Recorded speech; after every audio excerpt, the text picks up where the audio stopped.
Hey there, vinyl community. It is Joel, and I've got three awesome record releases to show you. The first one is probably like a holy grail for me, even though it's barely a month old. It is Record Store Days, Alice Cooper's live at the Astroturf. This, when I heard they were going to release this is something I had to buy. Fortunately, I didn't have to go the eBay route, where prices are like sky high for this thing. Going rate's usually like 125 Canadian. And plus you get shipping on top of that. I got this. Unfortunately, I couldn't get it at a local record store like you're supposed to. I got it directly from the distributor, which is called Good Records. Cool packaging. I love the Alice Cooper spider eyes and the logo. So I got it from there. It was 40 American and then 20 American for shipping. There's some PayPal fees on top of that, and then exchange rates. So it cost me roughly under $100. And for me, it's worth it. This is something I got just 2 days ago, and I played it nonstop. Like 9 times I've played it since I've gotten it. I'd be playing it right now if I wasn't making this video. It has following songs on it. It has Caught It in a Dream, which is sung by Michael Bruce. And then Alice joins in for Be My Lover. You got I'm 18, Is It My Body, No More Mr. Nice Guy, Under My Wheels, School's Out, and Elected. And it was a very intimate concert, and you can kind of tell during the show how special this was, because you can hear the banter between the band and the audience. And Alice is cracking a lot of jokes in it. If you see Alice Cooper solo, he doesn't do too many jokes. He's got his mindset on just performing his stage show, but here his more of his personality comes out. You can hear Dennis Dunaway crack some jokes too. Really awesome show. Reunites the original band minus Glenn Buxton. You have Ryan Roxy in his place, who's currently touring with Alice Cooper. You also have Chuck Garrick doing harmonica duties. And I just love this because my favorite Alice Cooper album, I think, is Love It to Death, and they do a few songs off of that. And I just love hearing the original band capture that, because there wasn't too many good recordings back in the 70s of the original band. Nothing like this. This is just phenomenal. And it's produced by Bob Ezrin. I'm not going to show you everything about this album, because there's a better unboxing video by Jamie. I'm going to include the link below. My copy is 2095, so that tells you gives you a heads up of kind of what variant you've got. So I'm including that number just because there's people watching who are interested in that. As Jamie pointed out, you got this cool inner AstroTurf texture photo.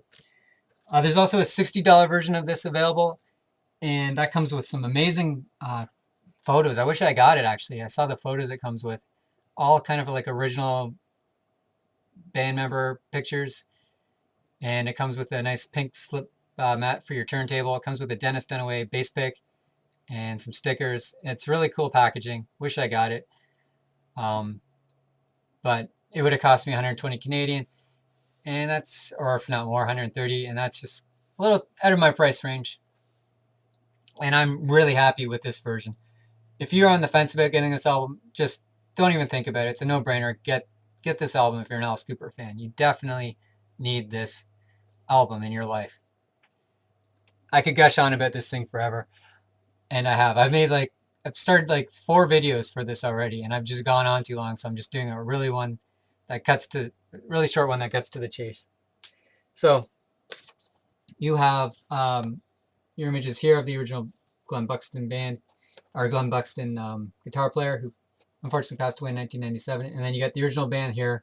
And your variant, we could have one of these images on the label. So I'm just going to show you which one I got. So mine is on pink, and on the A side, you have this label, which everyone comes with. And then my C side, C for Cooper, has Neil Smith. And I couldn't be any more happier, because I love all the members. All of them. Actually, yeah, they're all my favorite, but I have a special love for Neil Smith, the drummer. And I'm going to show you why in this video. Neil Smith, to this day, is the greatest pop star ever. He wore more makeup than I did. I mean, this was on the street. And he was just, you'd look up like this. He would find out how many drums Keith Moon had, and then he would buy one more, so that he always had one more drum than Keith Moon. Then he'd call him up, and he'd say, Keith, how many drums you have? Yeah, I got 35. He says, I have 36. He was just arms and legs for years, sticks flying and drums all over the place. He would play. He looked like an octopus because he was all arms. And he was a whole show by himself.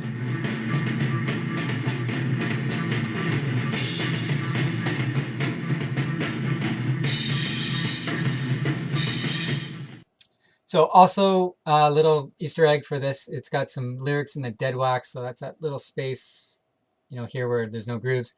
So on one side you have telephone is ringing, and on the other side you have you really wouldn't understand.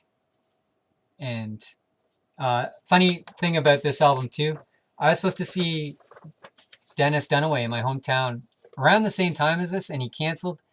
He's playing with Blue Coop, which is members of Blue Oyster Cult, and then him from Alice Cooper. And about a week before he's supposed to come, he's playing This Ain't Hollywood in Hamilton in 2015. They canceled the show, and I was kind of upset, but I'm happy to get this instead in its place. I'd love to see Blue Coop, obviously, but this is like a once-in-a-lifetime thing. I guess not really, because they've reunited a few times since in Europe, but to get something that's awesome on vinyl and so many variants, it's just super cool. And I hope Dennis comes back to my town eventually. He's played here a couple times, and I haven't gotten out to see him before because I was never aware of it. But now with joining Facebook groups and paying more attention, I'm aware of when these bands are touring. And I'd really like to see him play because he's another favorite member. So yeah, you get a poster with this as well. And here's the poster. I won't fold it out. And nice little booklet with some notes by Alice Cooper and Dennis Dunaway. So they really got together because this was a special event to sell, to promote Dennis Dunaway's book at the time. Which, if you're an Alice Cooper fan, I suggest you get and read because it's a really good book. It's available on paperback right now. It's under 20 bucks. Nice intro by Alice. I'd get that too. Next album I'm going to show you is probably responsible for the death of the Alice Cooper band. And a lot of people think the band broke up because Alice wanted to go solo. And that's not really the case. I guess Alice was always, because he's the front man, he was always kind of influenced by people to go solo. And he never really had any intention of. I don't think he thought he was superior to the band. And I don't think the band thought they were superior to Alice. I think they toured for so long nonstop and they're putting out albums, 1 or 2 a year. And I think as time progressed, things just got trickier and the band may not have felt as creative as they used to. And because with more success, there's more stress, I guess, to put out great albums. And I think they're pulling in studio musicians sometimes to help write these albums or perform on the albums. I've heard stories, I don't know if this is true, but you had Steve Hunter and Dick Wagner already appearing, who appear on Alice's Welcome to My Nightmare, on $1 Billion Babies doing studio work. So I think, the band itself needed a creative outlet, and they were doing their own solo albums. They expected after that to get back together, and while they were doing that, Alice is like, oh, I'll just do my solo thing, and he did Welcome to My Nightmare. And then while Alice Cooper was touring Welcome to My Nightmare, the band was doing their they started writing for the next album, which you can kind of get a hint of with Battle Axe by $1 Billion Babies. So you can buy that album used, it's not that expensive, or you can YouTube it. I'll include a YouTube link below, and I'll kind of give you a sign of where the band was going. And the band, while they were writing that, they were putting together this phenomenal stage show. And then Alice Cooper's next album came out, which I'm going to show you. And when this came out, the band realized, oh, I guess we've broken up for now.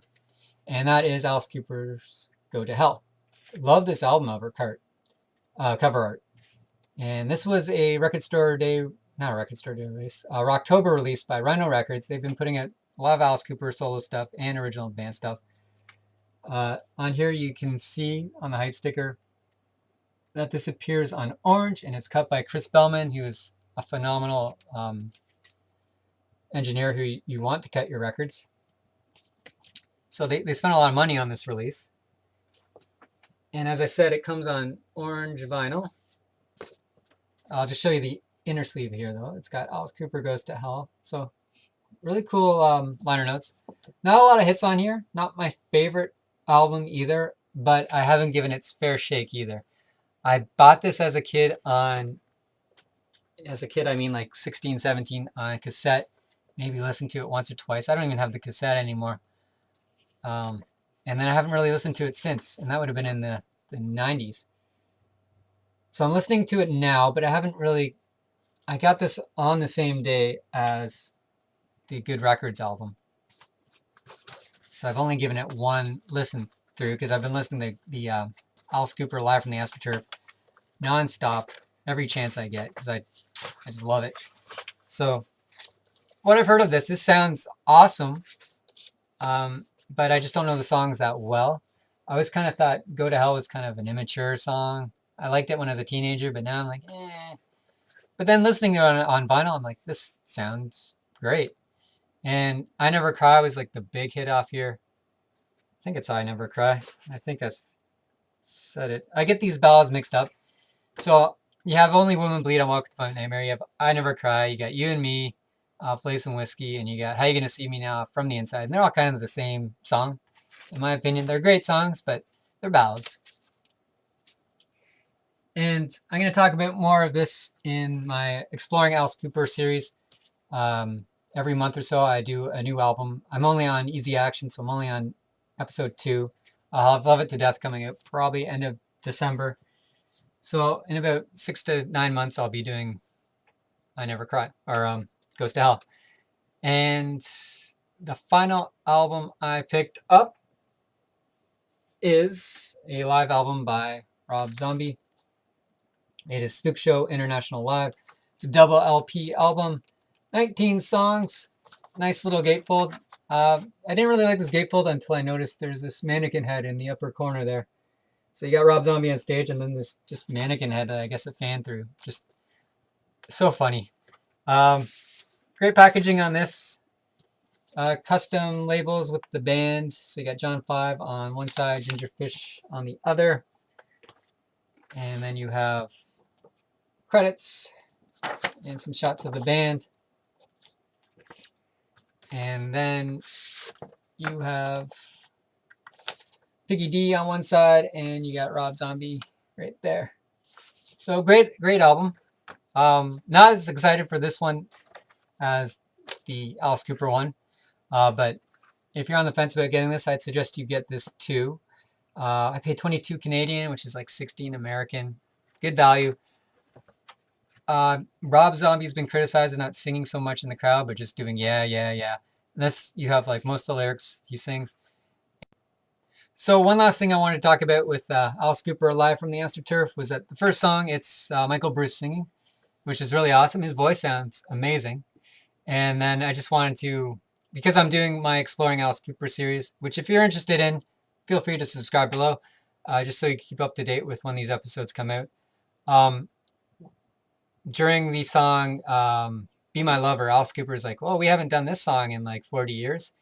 And then Dennis Dunaway cracks the joke that they should play Reflected, and then I think Alice chips in again that he wouldn't even remember how to even do that song. And that's just kind of funny too, because Reflected, they haven't done live since probably 1969, maybe 1970. And it was the basis for Elected, which was a huge hit off of $1 Billion Babies. So I'm going to leave it there, and take care. Bye now.